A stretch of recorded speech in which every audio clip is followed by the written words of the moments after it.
Warning: if you're easily offended, emotionally fragile, allergic to facts, or one of those people who treat your political opinions like emotional support animals, this show is definitely not for you. Viewer discretion is advised, especially for individuals who believe Facebook memes are the highest form of scholarship. If you experience dizziness, uncontrollable crying, or the sudden urge to write a 14-tweet thread about your lived experience, please consult your nearest safe space immediately. Marjorie Taylor Greene throws a political Molotov cocktail at Donald J. Trump. The Epstein Files bill throws D.C. into another round of "Who's lying this time?" And Trump hugs the Saudi crown prince like they've been best friends since Boy Scouts. All while the media tries to figure out what outrage pays best this week. Buckle up, because this is the only place where truth gets spoken, thoughts get stirred, and no one walks away clean. Welcome back to Data and Dissonance, the show that dares to do what CNN won't, Fox won't, MSNBC can't, and TikTok activists don't understand. I'm your host, Artie, here to shepherd you through the chaos with a little sanity, a lot of sarcasm, and a panel that definitely wasn't hired for their emotional stability. On the MAGA side of the table, we've got Brian, a man who treats loyalty to Trump the same way vegans treat quinoa, with absolute religious devotion. Next to him is Rachel, our independent and often the only adult in the room, armed with logic and the ability to shame any argument into submission. Then Daniel, our resident conspiracy theorist, the guy who can walk into a room with 2 clues, a shadow, and a hunch, and somehow produce a 42-point theory that actually sounds plausible. And finally, Skylar, our smug progressive, here to remind us that degrees don't guarantee wisdom and condescension doesn't count as evidence. And with that, let's dive in. All right, let's jump into the political knife fight of the week, MTG versus Donald J. Trump. The kind of ugly, dramatic, slow-motion train crash that makes even CNN stop doom-scrolling long enough to pop popcorn. MTG didn't just disagree with Trump, she went nuclear. Full press conference, survivors behind her, voice quivering with "I'm done being quiet" energy. She basically said, "I don't owe him a damn thing." Which is hilarious because his endorsement basically turned her congressional run from local Facebook celebrity into national flamethrower. The right is now split between loyalty to Trump is non-negotiable, and MTG is fighting for truth. And the left? They're sitting back like it's Super Bowl Sunday. So let's break down what it means when the 2 loudest foghorns in conservative politics start swinging guitars at each other like a honky-tonk brawl. Look, I'm going to keep it simple. MTG is out here acting like she built her own political empire by sheer force of CrossFit workouts and sass, but that's not reality. Trump gave her platform oxygen, Trump gave her reach, Trump said her name, and suddenly she went from some lady yelling at school boards to movement firebrand. She knows that. Everybody knows that. So now she's throwing this "I don't owe the president anything" tantrum like she suddenly discovered independence. No, this is ego, and all it does is hand ammo to the Democrats who would love to see us cannibalize each other before midterms. Trump recalibrated on the Epstein thing because that's what leaders do when the base demands transparency. She turned that into a betrayal narrative because she wants to stay in the headlines. It's messy and it's unnecessary. Brian, my man, you just served that like a divorce lawyer explaining who actually bought the air fryer. And honestly, you're not wrong. But MTG's whole brand is chaos with bangs. You take the chaos away, she's basically a gym membership and a Facebook Live video away from being back where she started. But let's see if Rachel can break through this fog with some logic before the testosterone in here sets off the fire alarms. Here's where I stand.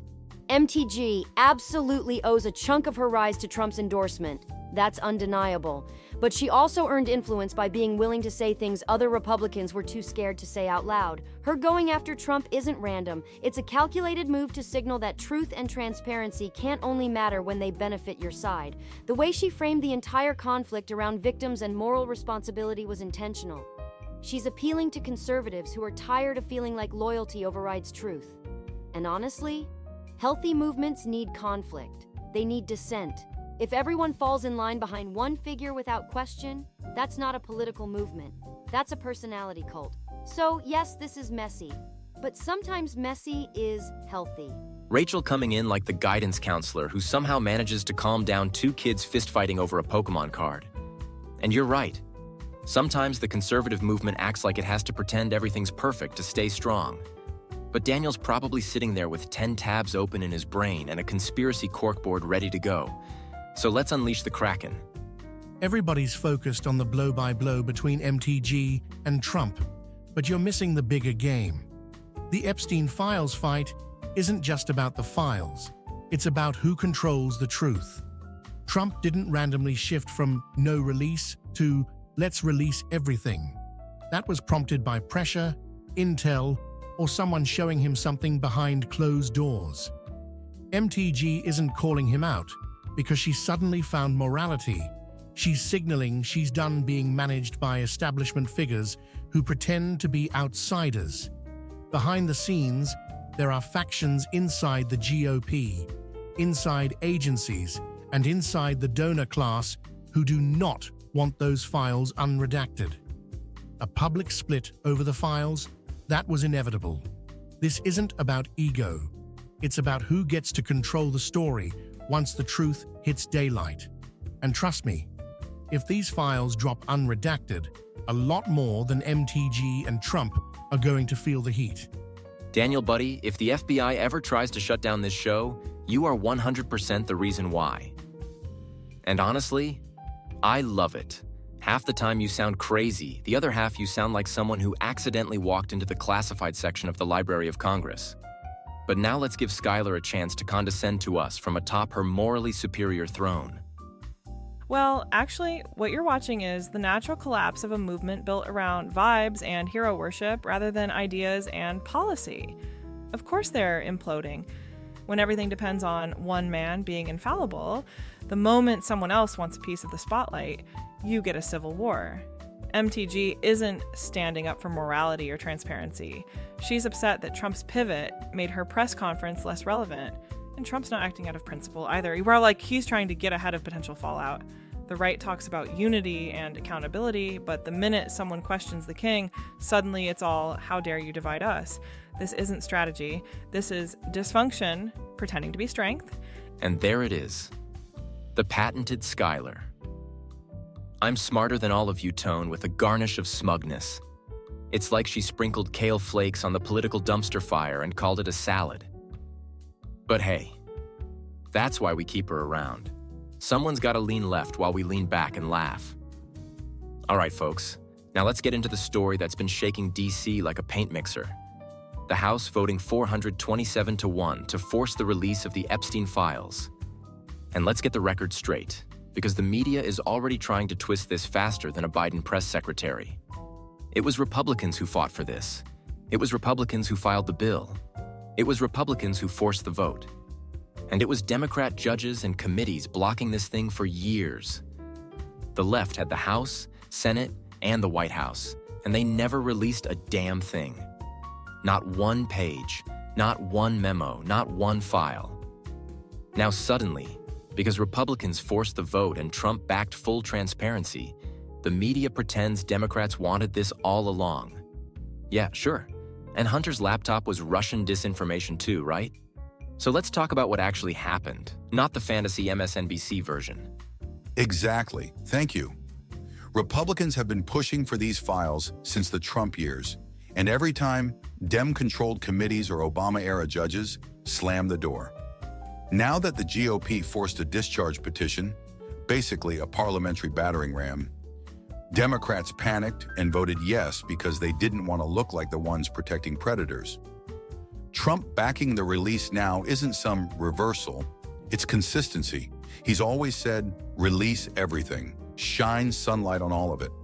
And I'll tell you right now, if Trump had anything to hide, Democrats would have leaked it during his first impeachment trial, his second impeachment trial, or pretty much any of the 900 witch hunts they've launched. They didn't, because there's nothing there. This vote is a Republican win, period. Brian out here dropping receipts like a guy slapping utility bills on the kitchen table saying, "See, I told you." And he's right. If Democrats had dirt on Trump, they wouldn't wait for a bipartisan transparency bill. They would have announced it with fireworks. Let's move to the adult in the room. Rachel, The key point is this: Republicans were the ones demanding transparency. They forced the discharge petition. They forced the vote. They are the ones fighting through the judicial blocks and procedural games. Democrats didn't initiate anything. They reacted. They voted yes because voting no would have been political suicide with the public demanding answers. As for Trump, it's completely logical for him to support transparency. If you've got nothing to hide, sunlight is your ally. And unlike the mainstream narrative, presidents can only release presidential records, not sealed DOJ or FBI evidence. That requires Congress or court orders. So now that Congress finally acted, we might actually get the truth without 90% of the pages being Sharpie artwork. Exactly. Thank you, Rachel. People act like Trump has a magic button labeled "Release every federal document." He doesn't. But Congress does. And they finally used it. Now let's hear from Daniel, who's been waiting to connect dots the rest of us didn't even know existed. Everyone's talking politics, but the deeper story is that the establishment, left and right, never wanted these files released. The alphabet agencies sure didn't. Epstein wasn't just connected to politicians. He was connected to intelligence networks, foreign elites, tech billionaires, celebrities, royals, all protected by layers of bureaucracy. Republicans forcing this vote is a direct threat to that entire ecosystem. Democrats voted yes, not because they suddenly found morality, but because they didn't want to be caught looking like the protectors of monsters. And let me tell you, when every Democrat votes yes on a transparency bill they blocked for years, that means they're terrified of public perception. Not the truth, perception. The truth is the one thing they still want to control. Daniel dropping truths like a man who knows where the extra classified drawer is at the Pentagon. And he's not wrong. Everyone suddenly supporting transparency after years of killing every attempt? Yeah, that's not courage. That's fear. Skylar, go ahead. Give us the smug progressive breakdown. Well, actually, let's be honest. Democrats voting yes doesn't mean they suddenly believe in transparency.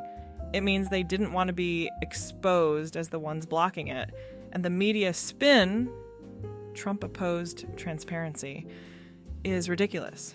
Everyone knows Democrats had every opportunity to release these documents when they were in total control, and they didn't. Now they're trying to rewrite the story so it doesn't look like Republicans pulled them along, kicking and screaming. What bothers me is that everyone's acting like this is a win for all victims, but I'll believe that when the files come out without half the names whited out for privacy and security. The left doesn't want transparency. They want plausible deniability. There it is. Skylar's trademark mix of smugness and reluctant honesty. Even she knows the left didn't lead on this. They got dragged to the finish line by Republicans with a flashlight and a "we're doing this with or without you" attitude. So here's where we land. Republicans forced the vote. Democrats panicked into compliance. Trump backed transparency. And now the ball is in the Senate's court. And they look ready to pass it fast. The real story begins when the files drop. Because for the first time in a long time, it won't be the powerful deciding what the public gets to know. It'll be the public demanding what the powerful can no longer hide. And now, a quick word from the brand new government agency created just for this moment in history. The Epstein Files Public Information Call Center. Because nothing says, "we're totally being transparent," like throwing underpaid staff into a phone room with a script and a prayer. Thank you for calling the Epstein Files Public Information Hotline, where we're committed to transparency, accountability, and providing you with absolutely no useful answers. How can I misdirect you today? I want to know if my senator's name is in them files. Sir, all names will be released. Pending national security reviews, privacy redactions, political sensitivities, donor preferences, celebrity agreements, foreign policy implications, and whether or not they might embarrass anyone important. So, never? Correct. But thank you for your curiosity. Hi, I'm calling to demand that every Republican be exposed immediately. Just the Republicans, please. Ma'am, we cannot selectively release files. Why not? That's what TikTok said happens. Ma'am, TikTok also says rubbing crystals on your forehead cures trauma. It does. Yes, hi. Hypothetically, if someone was on the manifest but didn't know it was the manifest, could we, delete that page? Sir, for legal reasons, I have to say no. But for political reasons, please stay on the line while I transfer you to the VIP redaction department. Oh, thank God. Hi, I'm calling on behalf of my agency. Could we get a list of pages we need to, handle before release? One moment. Let me put you on hold while I pretend to be shocked. And that concludes today's episode of the Epstein Files Public Information Hotline, where transparency is promised, redactions are guaranteed, and every phone call ends with someone lying to someone else. All right, let's close out with the geopolitical circus act of the week. Trump welcoming Saudi Crown Prince Mohammed bin Salman to the White House, with a hug so big CNN immediately called it problematic, and the Washington Post started drafting 8 think pieces titled, "Why America Should Never Hug Anyone Again." But the hug was just the appetizer. The main course? Massive US-Saudi investment deals, nuclear cooperation talks, joint AI ventures, and a shiny new F-35 agreement that has defense contractors foaming at the mouth, like they just discovered a cheat code. And of course, every media outlet pretended the hug was the story instead of the trillion-dollar realignment happening behind it. So let's break it down. Was this diplomacy, desperation, or two world leaders trying to show China they lift? Look, let me say what half of America is scared to admit. That hug was power. That was Trump saying, we're rebuilding alliances that Biden wrecked. Under Trump's first term, the Middle East had peace deals popping off like July 4th fireworks. Under Biden, everything turned into a dumpster fire. Now Trump's back, and suddenly Saudi Arabia is back at the table. Money's flowing, defense deals are locked, and China's influence in the region just took a knee. The media is whining about optics, but optics don't keep the lights on. Strategy does. You don't have to like MBS to understand the necessity of stabilizing the world's most resource-rich region. That hug told the world America is done playing passive and is back in the driver's seat. Brian coming in like he personally coached the hug. But you're right. That embrace shook more diplomatic foundations than Biden shakes hands with ghosts. Rachel, calm our testosterone levels down. Give us the reasonable take. I get the strategic value. Saudi Arabia remains one of the most important geopolitical players on the planet. Energy, trade, regional stability, counterterrorism. We need solid relations. That's not debatable. But here's where I land. You can accomplish all that without looking like you're greeting your childhood best friend at the airport. Optics do matter internationally. You want strength, partnership, professionalism, not a bear hug that looks like a Hallmark reunion. The deals themselves, smart, necessary, even overdue. But diplomacy is a balancing act between alliances and accountability. We can't completely ignore human rights issues. We can't pretend Khashoggi didn't happen. You can work with powerful nations without looking like you're endorsing everything they do. Rachel bringing the yes, but let's not do it like a WWE tag team entrance energy. And fair point. Trump probably could have used a handshake instead of a full embrace. But Daniel's over there staring at the ceiling like he can see the troop movements from here. Go ahead, brother. You want the truth? The hug wasn't for the American public. It wasn't for the media. It wasn't even really for MBS. It was for China and Iran. This is power signaling. When two powerful leaders embrace publicly, it tells the world, this alliance is locked in.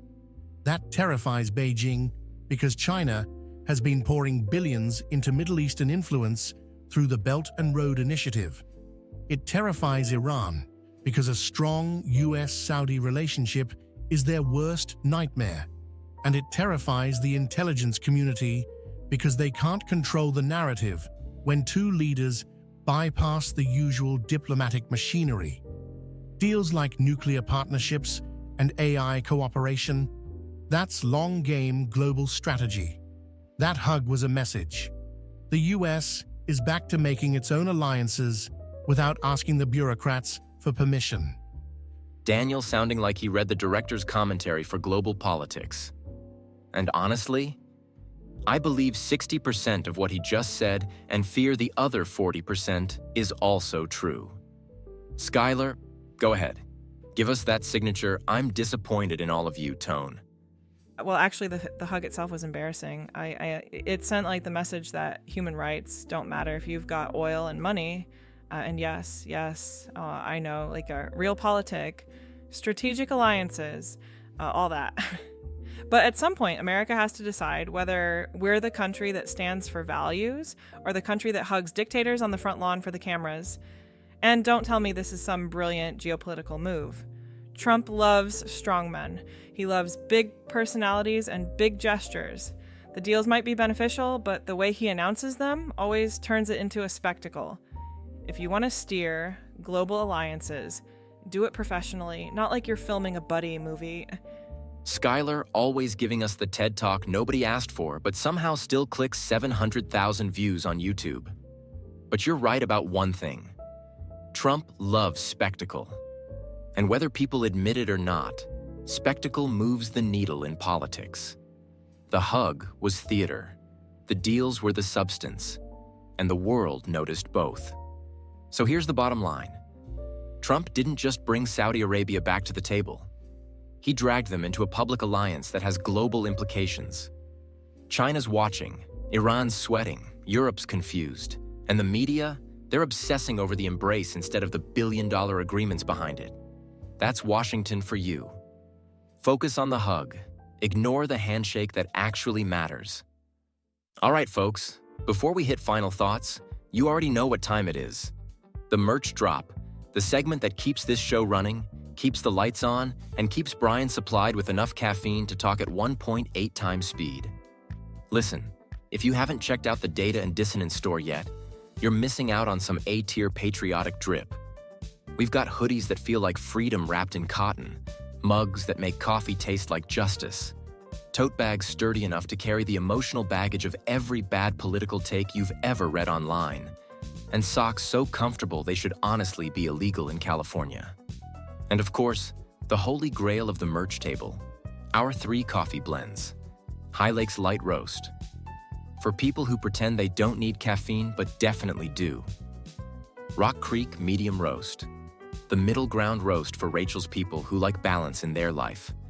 Bitter Root Dark Roast, the one that slaps harder than Daniel when he uncovers a new classified document in his basement. Grab your gear, support the show, and wear your patriotism on your sleeve. Literally. All right, let's bring this thing home. Final thoughts. The moment where each panelist gets one last shot at making sense, making noise, or making Skylar roll her eyes so hard she sprains something. We've covered infighting in the conservative movement, the fight for transparency with the Epstein Files, and global power moves with Trump and MBS. Now let's see how the crew wraps it all together before I send you off with the last word. Today showed what strength really looks like in a movement. People can disagree, people can get loud, but at the end of the day, results matter. Republicans fought for transparency, forced the release vote, and made moves no one else would. And Trump stepping up internationally just cements that America First leadership is back. We might argue in-house, but when the dust settles, the conservative movement is still the only one pushing for truth and stability. Conflict isn't weakness, it's growing pains. Strong political movements challenge their own leaders, test their own boundaries, and hold themselves accountable. What we saw with the Epstein vote and the MTG Trump tension isn't collapse, it's recalibration. And international alliances, no matter how you feel about the optics, are crucial to America's future. We can critique the style while understanding the strategy. Everything today ties back to one theme: power struggles. Whether it's MTG versus Trump, Congress versus entrenched institutions, or America versus global rivals, every move has layers. The files being forced out wasn't an accident. Someone lost control of the narrative. The Saudi alliance wasn't random. It was a message. Behind every headline is a power player hiding in the shadows. Watch the patterns. Watch who gains and who loses. That's where the truth is. Well, actually, what we saw today is a political movement trying to pretend chaos is strategy. Infighting dressed as strength, transparency framed as heroism, and a global hug presented as geopolitical brilliance. But hey, like Shike, at least you're all entertaining. My final thought, maybe the country would be better off if people stopped choosing teams and started choosing principles, but I know, that's asking for way too much. You know, listening to all of this, one thing stands out. The country is moving fast, faster than most people can keep up with. And the truth is getting harder to find in a world of headlines, hot takes, and political theater. But here's the beautiful part. You and I don't have to settle for the packaged narrative. We don't have to swallow what the media, politicians, or bureaucratic elites feed us. We're allowed, no, we're obligated, to question everything, challenge everyone, and demand honesty even when it's inconvenient. Whether it's infighting on the right, investigations long overdue, or global alliances shifting like tectonic plates, the one thing we can't afford to lose is perspective. That's what this show is built on. Bringing clarity where there's chaos, humor where there's hysteria, and truth where there's spin. And, as always, remember to speak truth. Stir thought. Tonight's episode is brought to you by the Caleb Rourke Thriller series. The Covenant Protocol, The Prophet Directive, and the upcoming Black Echo Rising. If you like your fiction bold, sharp, patriotic, and full of conspiracies that feel a little too real, these are the books you need on your shelf. Available now on Amazon.